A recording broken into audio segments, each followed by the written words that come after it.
Quem assistiu meu vídeo sobre o Azor Ahai sabe que eu acredito que o Jon Snow é o príncipe que foi prometido, ou pelo menos eu achava isso. Recentemente eu tive contato com uma teoria que me impactou bastante e também pode mudar a sua visão sobre o futuro das Crônicas de Gelo e Fogo e principalmente sobre o papel do Jon Snow na trama. E se os outros, os caminhantes brancos, os White Walkers, roubassem o corpo do Jon Snow? E se ele não fosse o Azor Ahai, mas o príncipe que foi prometido para os outros? E se ele fosse, na verdade, o verdadeiro Rei da Noite nos livros? Bom, é sobre isso que a gente vai falar hoje. Eu sou o TH Magaldi e vem comigo. Olá amigos, sejam bem-vindos ao Cala a Boca Thiago. E o vídeo de hoje é baseado na teoria de um canal americano chamado David Lightbringer.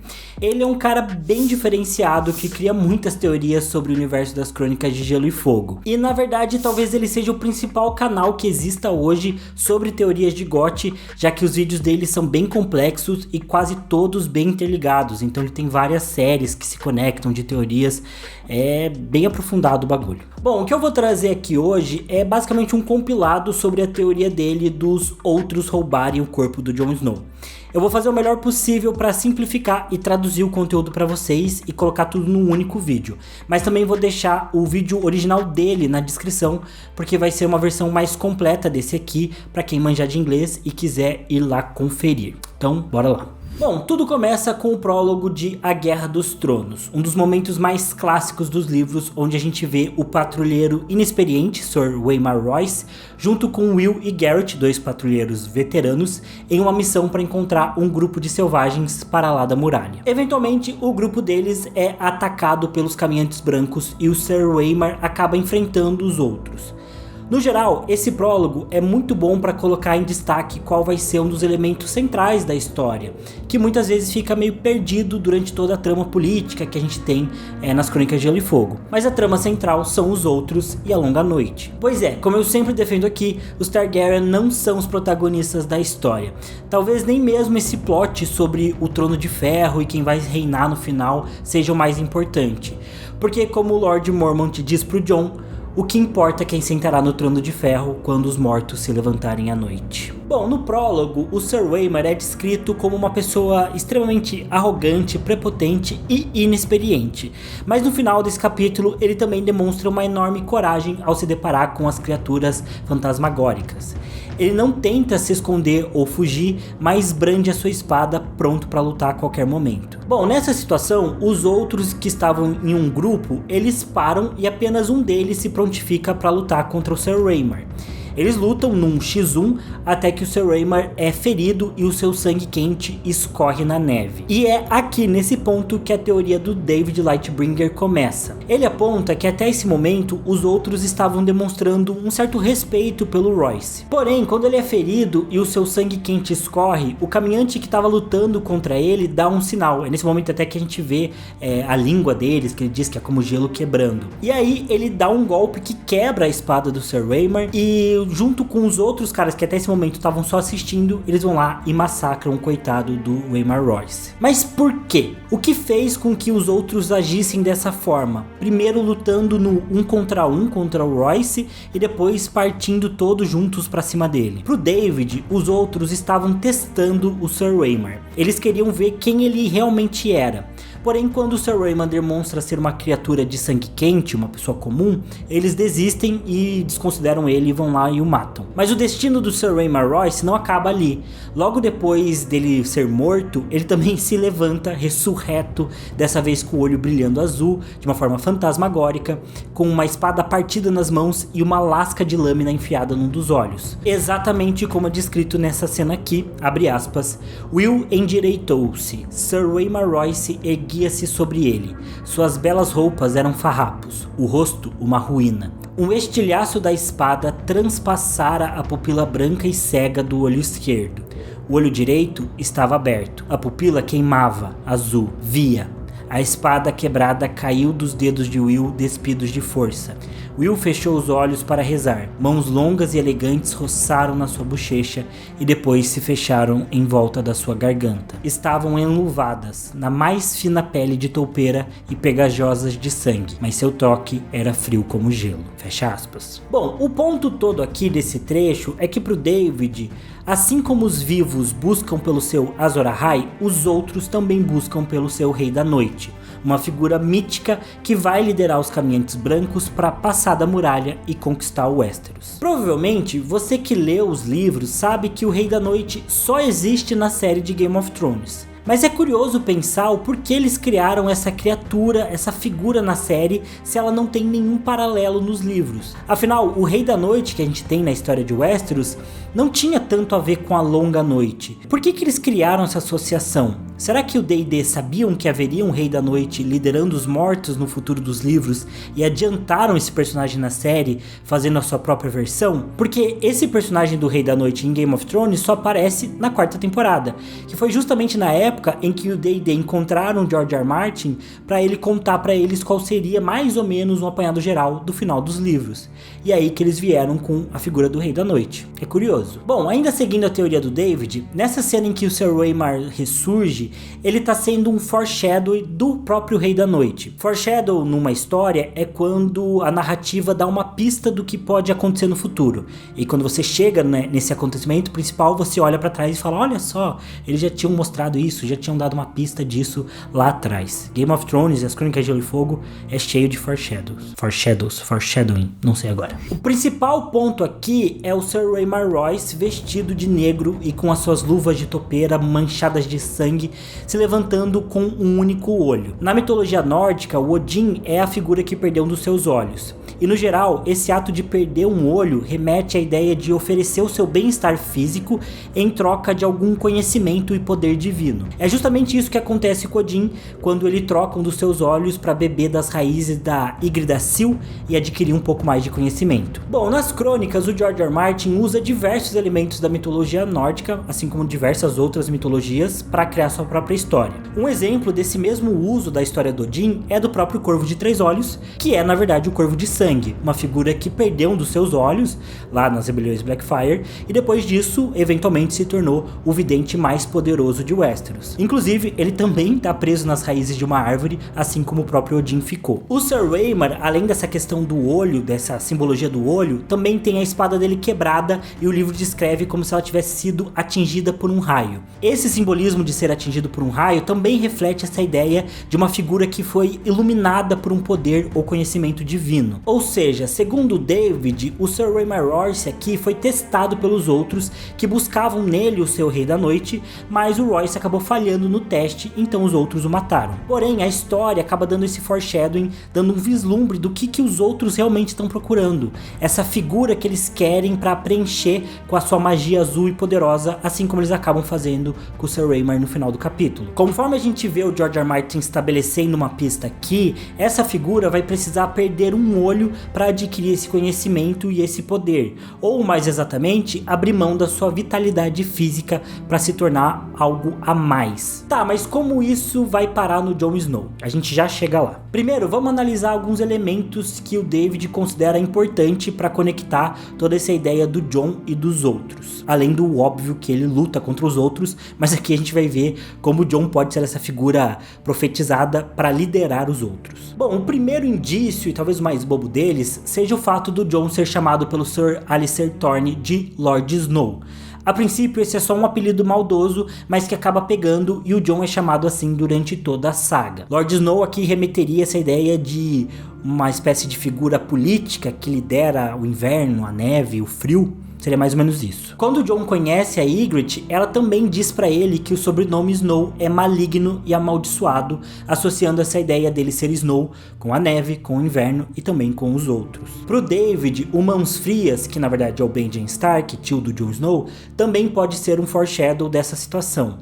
Porque assim como o Sir Waymar, ele pode ter sido testado pelos outros que estavam em busca do seu Rei da Noite, que na verdade é o Jon Snow, mas o Benjen falhou no teste. Então ele provavelmente foi morto, reanimado como um cadáver, mas por alguma razão foi liberado logo em seguida, ou conseguiu se libertar, talvez por ser um Stark, por ter um sangue mais forte, porque o Corvo de Sangue libertou ele, algo assim. Ou talvez até porque os outros querem que ele chegue no Jon Snow para recrutar ele, pode ser uma situação desse tipo.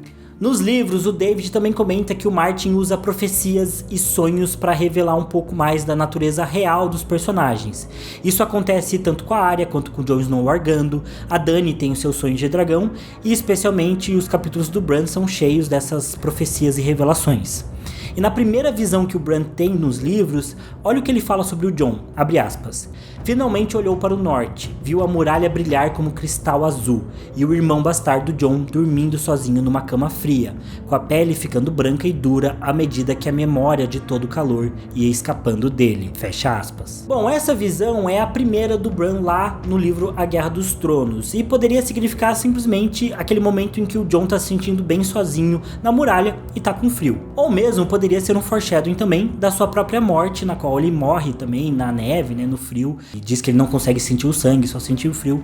Poderia ser um foreshadowing dessa situação que acontece no quinto livro. Ou se a gente extrapolar e seguir pela teoria do David Lightbringer, seria um foreshadowing na verdade do Jon não simplesmente morrendo, mas ressuscitando como um caminhante branco. Além disso, também existe outro indicativo no primeiro livro que faz uma ligação enigmática entre o Jon e os outros, e é bem no nascimento dele. Vem no capítulo do Ned Stark, quando ele tá lembrando dos eventos da Torre da Alegria, o lugar onde a Lyanna Stark teve o seu filho e depois encontrou a morte. Nessa cena, o Ned e mais alguns cavaleiros encontram a guarda real que o Rhaegar tinha deixado lá em Dorne para proteger a Lyanna. A gente tem essa cena aqui, abre aspas. Os espectros de Ned puseram-se ao seu lado com espadas fantasmagóricas nas mãos. Eram 7 contra 3. E hoje começa, disse Sir Arthur Dayne, a espada da manhã. Desembainhou a alvorada e a segurou com ambas as mãos. A lâmina era pálida como vidro leitoso, viva de luz. Não, disse Ned com tristeza na voz. Hoje termina. No momento em que eles atacaram juntos numa confusão de aço e sombras, pôde ouvir Lyanna gritar. Eddard, ela chamou. Uma tempestade de pétalas de rosa soprou através de um céu riscado de sangue, azul como os olhos da morte. Fecha aspas. Pro David, o ponto central aqui são as pétalas azuis. A rosa azul do inverno é sempre um símbolo da Lyanna Stark e que também está ligado ao Jon Snow. Mas aqui o Ned descreve essa tempestade de pétalas como se fossem olhos azuis e mais do que isso, olhos azuis como os da morte. E quem tem olhos azuis da morte nos livros? Exatamente, os outros. Uma das perguntas mais antigas que os fãs têm nas crônicas é por que os outros esperaram milhares e milhares de anos para voltar? O que eles estavam aguardando? Bom, aqui a gente pode ter uma resposta para essa pergunta tão profunda para as crônicas. E se eles estavam esperando o nascimento do seu próprio príncipe que foi prometido? E se esse príncipe fosse o Jon Snow? Essa cena descrita pelo Ned poderia ser justamente dos outros observando o nascimento do Jon, e assim que ele nasce, os caminhantes poderiam ter começado a sua marcha para o sul. Isso também confere com o tempo descrito pelo Mance Rayder, de mais ou menos 2 décadas, que segundo ele é o momento em que ele percebeu o problema lá do inverno para lá da muralha e começou a reunir os selvagens para eles fugirem também para o sul. O mesmo vale para o tempo pelo qual o Craster provavelmente está entregando seus filhos para os caminhantes brancos. Então talvez eles tivessem ali começado a nutrir o seu exército com as crianças do Craster e com talvez outras crianças selvagens também espalhadas lá pelo extremo norte. Além disso, no livro a gente também tem uma cena que acho que apareceu em Game of Thrones também, de uma criada / escrava Lysena da Daenerys comentando sobre da onde vieram os dragões. Ela diz que haviam 2 luas, mas que uma dessas luas chegou perto demais do sol, rachou e dela irromperam dragões que beberam o fogo do sol. Ela também diz que um dia a lua atual iria chegar próxima do sol, rachar e que então os dragões voltariam. O David também tem uma teoria dizendo que esse evento da lua rachando foi na verdade um meteoro. Ele diz que esse meteoro caiu na Terra e, sendo um objeto mágico, ele trouxe vida aos dragões, mas também trouxe a longa noite. Talvez algo parecido com aquela ideia de que o meteoro que matou os dinossauros criou, na verdade, uma camada de poeira que cobriu a Terra, e aí a galera morreu não por conta do impacto, mas por conta dessas mudanças climáticas. Seria algo mais ou menos assim. Nesse caso, aqui, a longa noite, com seu inverno sem fim, poderia ser, na verdade, uma consequência da queda desse meteoro. Provavelmente o mesmo mesmo meteoro usado para criar a espada alvorada da Casa Dane, que eu acabei de citar na descrição ali das memórias do Ned. Pro David, essa tempestade de pétalas azuis que aparecem como olhos da morte em meio a um céu vermelho seria o símbolo para esse evento que estaria acontecendo de novo, essa lua rachando mais uma vez. E essa segunda lua que traria os dragões de volta, na verdade também seria uma referência ao novo apocalipse, a uma nova longa noite. Nos livros existem vários momentos simbolicamente ligando Jon Snow com a lua. Um dos trechos mais importantes é quando Jon enfrenta o primeiro zumbi da série, que é o cadáver reanimado do patrulheiro Ottor. O Jon luta contra ele nos aposentos do Senhor Comandante Mormont. Veja bem, abre aspas. Jon não teve tempo de sentir medo, atirou-se para a frente, gritando, pondo todo o seu peso da espada. O aço cortou a manga, a pele e o osso, mas o som estava de certo modo errado. O cheiro que o envolveu era tão estranho e frio que quase vomitou. Viu o braço e a mão no chão, com dedos negros retorcendo-se num charco de luar. Fantasma libertou-se da outra mão e afastou-se rastejando, com a língua vermelha pendendo da boca. O homem encapuzado ergueu a pálida cara de lua e Jon golpeou-a sem hesitar. A espada cortou o intruso até o osso, arrancando-lhe metade do nariz e abrindo um rasgão de um lado a outro da face, sob aqueles olhos como as estrelas azuis ardendo. Fecha aspas. Para a teoria do David, esse momento do Jon seria simbolicamente ele rachando a segunda lua, que estaria completamente relacionado aos outros, especialmente também com esse trecho dos olhos do morto como estrelas azuis ardendo, né? Que reforça esse paralelo entre a cena da Torre da Alegria, entre essa ideia da lua rachando e também os outros e o Jon Snow. Além disso, nos livros, o Rei da Noite original é um senhor comandante que se apaixona por uma mulher, abre aspas, que tinha uma pele mais branca que a lua e os olhos tão azuis quanto o céu. Isso teria acontecido lá durante a Era dos Heróis, então seria quase que uma lenda de Westeros, assim como a gente tem a lenda do Brandon Construtor, do Lan o Esperto, né? Então seriam heróis que têm algum paralelo na realidade, mas que também os cantores transformaram em algo muito mítico e épico e que já não dá mais para diferenciar o que era verdade e o que não era. Porém, segundo a lenda, esse senhor comandante da Patrulha da Noite acaba se apaixonando por essa mulher misteriosa, mesmo ela tendo a pele tão fria quanto o gelo. Além disso, eles se casam e supostamente governaram, né, a Patrulha da Noite lá no castelo de Forte Noite por cerca de 13 anos antes de serem derrotados pelo rei Stark, que era o Brandon, o transgressor, em conjunto com o Joramun, o rei para lá da muralha da época. É dito também que esse rei da noite, essa rainha da noite, faziam constantes sacrifícios para os outros, né, usando crianças e tudo mais. Diziam que era um governo bem nefasto. E olha só como a velha ama descreve essa figura pro Bran. Abre aspas. Tinha sido o 13º homem a liderar a Patrulha da Noite, dizia ela. Um guerreiro que não conhecia o medo, e esse era o seu defeito, pois todos os homens devem conhecer o medo. Fecha aspas. É curiosa essa descrição desse rei da noite que não conhece o medo, porque também faz um paralelo justamente com a figura do Rhaemar Royce, né? Que apesar de ser tão prepotente, arrogante, quando chega no momento de enfrentar umas criaturas completamente fantasmagóricas, ele também não teve medo nenhum e peitou eles e foi pra cima. Meio burro, talvez, mas realmente corajoso. Porém, outro detalhe interessante é que a velha ama diz que esse rei da noite era ninguém mais, ninguém menos do que o próprio irmão do rei do inverno da época. Ou seja, que ele era também um Stark. Nos livros, a gente tem lá na muralha a figura também da Val, que é o mais próximo possível de uma princesa selvagem, ou seja, esposa do Mance Rayder, e que tá na muralha junto com outros selvagens, junto com a galera do Stannis e junto com a Patrulha da Noite. Ela foi uma personagem basicamente cortada de Game of Thrones, teve um papel bem reduzido, mas rola um certo clima entre ela e o Jon Snow. E aí o David Lloyd-Bringer levanta a possibilidade dos dois acabarem se relacionando e reencenando essa figura do rei e da rainha da noite, especialmente pelo esse desejo que eles têm, né, de fazer com que os selvagens atravessem a muralha. E existem alguns selvagens que têm uma relação bem profunda com os outros, como por exemplo os selvagens que o livro descreve mesmo, né, como parte dos membros que vivem lá na Costa Gelada e que cultuam deuses que são feitos do inverno e do gelo. Bom, e se você ainda está se perguntando qual é a relação disso tudo do Jon com o Sir Rhaemar Royce que eu citei no começo, bom, é o fato deles serem realmente muito parecidos, até fisicamente. Primeiro, porque eles devem ter até mais ou menos o mesmo sangue, já que existem vários casamentos entre Starks e Royces durante a história de Westeros. Segundo, que os dois também têm a mesma idade na época em que o Royce é morto. Os dois são irmãos juramentados da Patrulha da Noite, e até mesmo os dois possuem mantos negros e luvas de toupeira, que é só um detalhe meio bobo, mas é engraçado que eles dois são os únicos personagens na série que são citados tendo luvas desse material.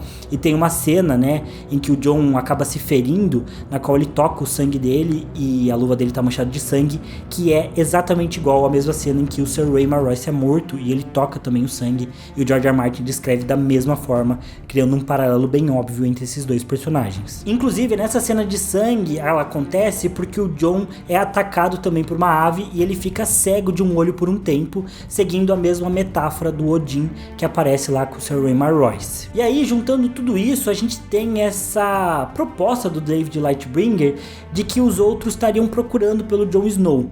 Eles teriam testado o Sir Rhaemar Royce, talvez confundindo ele com o Jon Snow, mas descobriram que ele não poderia ser o seu Rei da Noite, porque ele era vivo, né, e porque ele sangrava, e porque ele não era o Jon Snow também. Mas ao mesmo tempo, George R. R. Martin usa essa cena colocando indícios do que eles estavam procurando, quem que era essa figura que eles estavam procurando e que não era o Sir Rhaemar Royce. Possivelmente eles também encontraram o Benjen Stark, mas ele também não passou no teste.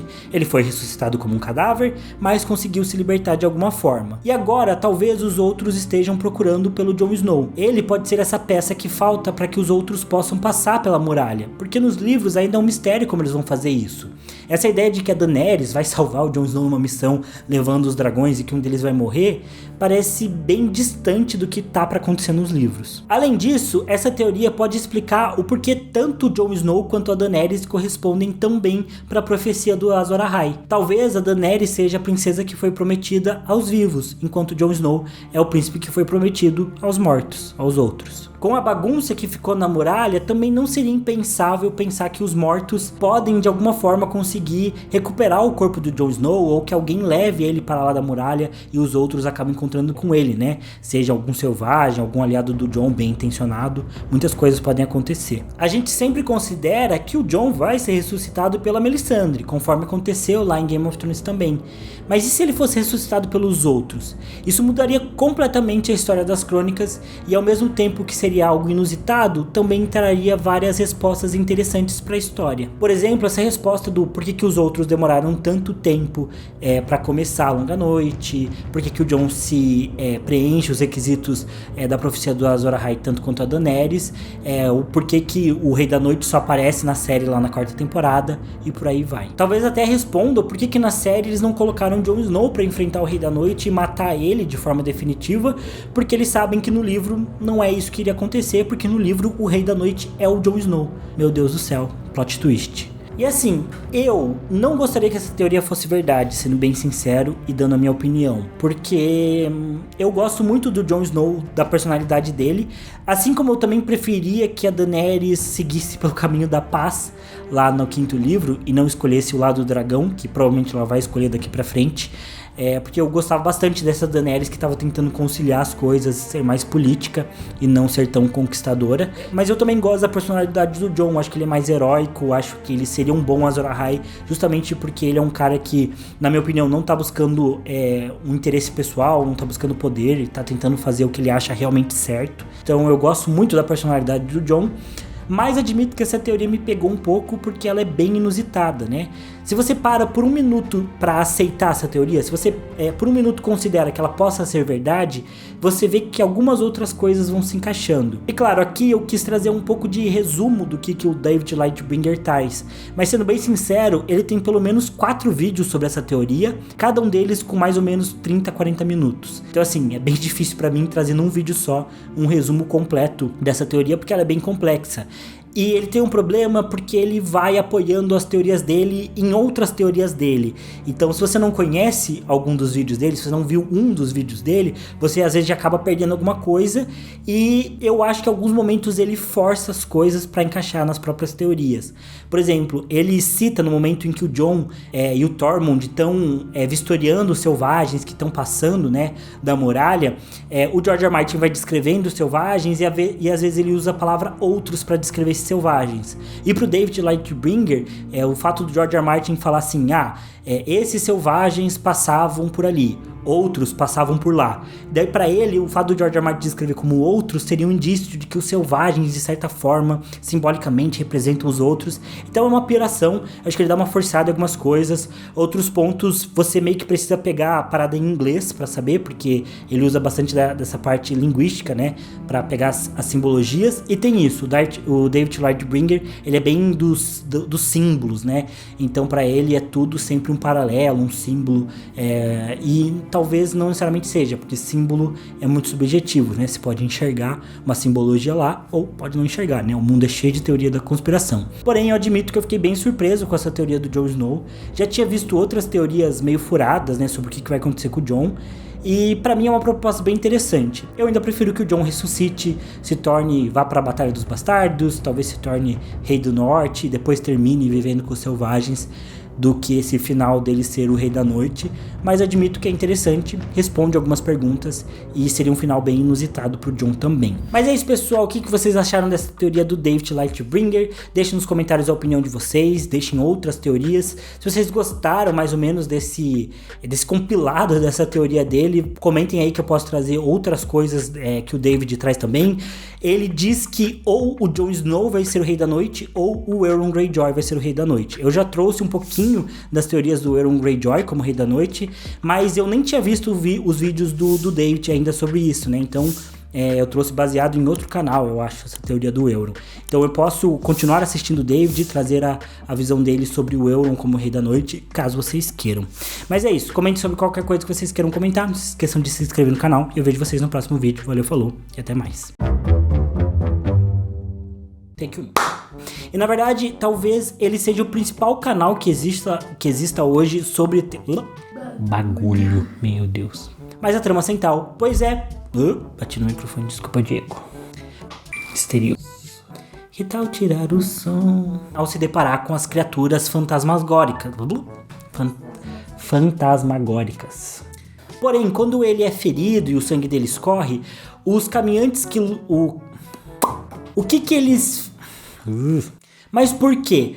Por exemplo, e cegar o olho esquerdo. Ah, não, peraí. Peraí. Provavelmente você leu... E da onde veio esse... Foreshadowing. O George R. R. Martin vai usar diversos... Não vai usar, ele já usa. Mas eles também... Bom, mas como isso chega no Jon Snow? A gente já... Peraí. Buguei. É que eu falei, como isso chega no Jon Snow? A gente já chega lá. Bom, essa solidão na muralha, no frio, como ele tava realmente nesse livro. Tamo mal. Uma tempestade de pétalas e de... A rosa azul do inverno é sempre um símbolo da Lyanna Stark e que também está ligado... E quem tem olho...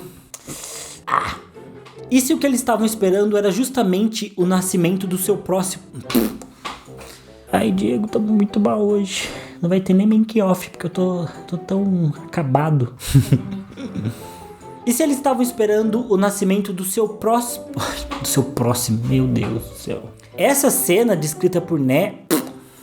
Oh, meu Deus. A espada alvorada da casa Dany, que eu acabei de escrever na memória do Ned. Que eu acabei de descrever. Pro David, seria esse um sinal do Jon justamente rachando... E ele se apaixona por ela, mesmo ela sendo descrita como tendo a pele tão fria quanto o gelo. Igual a Milena, que tem um coração frio. Nefasto. Bom, e aí que vem de fato, né, essa teoria do David